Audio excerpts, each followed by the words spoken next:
Selamat siang, perkenalkan nama saya Sony Ingan dari Pendidikan Bahasa Indonesia Universitas Borneo Tarakan angkatan 2019. Di sini saya akan menceritakan tentang kisah Diponegoro atau naskah Diponegoro.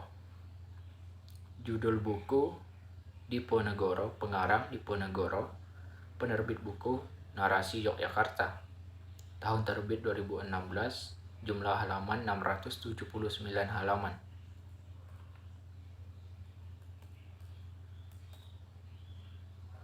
Babat Diponegoro merupakan babat karangan pahlawan nasional. Pangeran Diponegoro di masa persaingannya di Manado, Sulawesi Utara.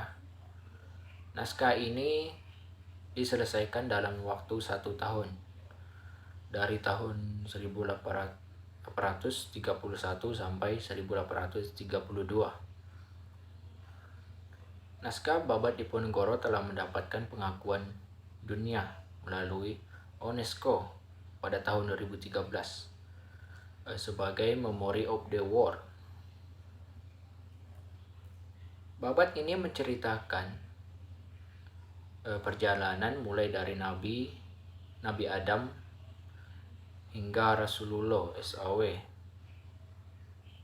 Kemudian berkisah raja-raja di Jawa hingga Majapahit dan runtuhnya Majapahit.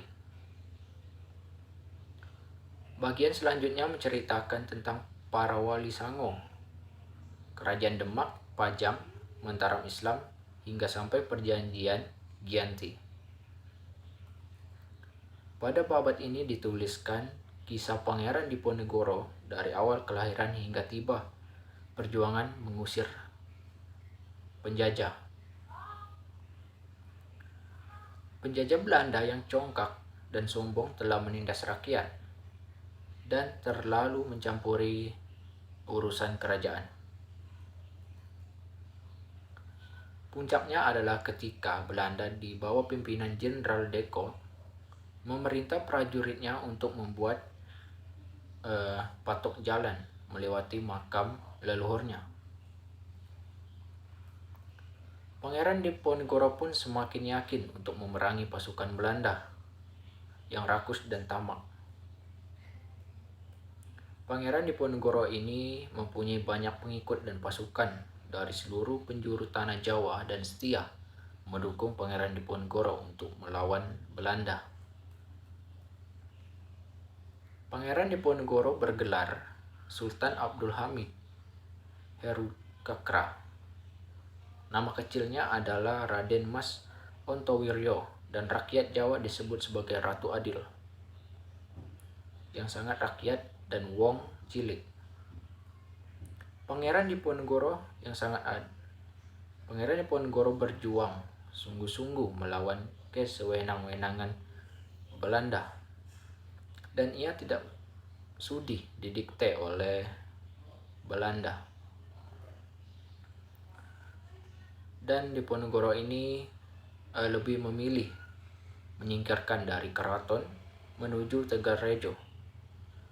2 kali Pangeran Diponegoro ini menolak untuk dinobatkan sebagai sultan sebagai ayahnya, yaitu Hamengkubuwono III. Sehingga takhta Ngayogyakarta Hadiningrat jatuh ke tangan adik-adiknya.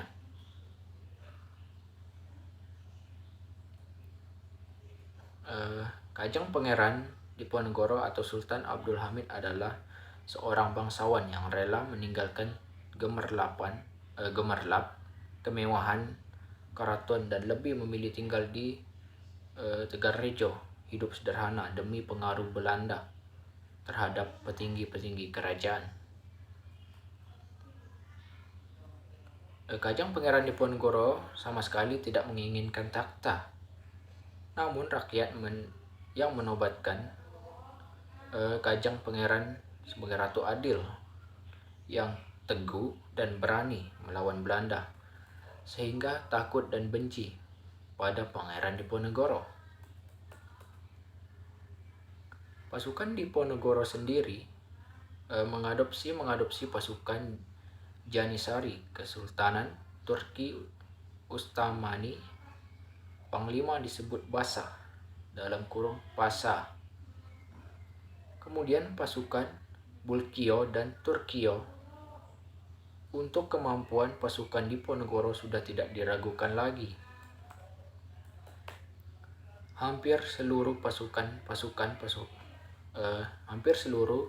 perang pasukan Pangeran Diponegoro mampu melumat pasukan Belanda dan pasukan Kesunanan Surakarta yang bekerja sama dengan Belanda.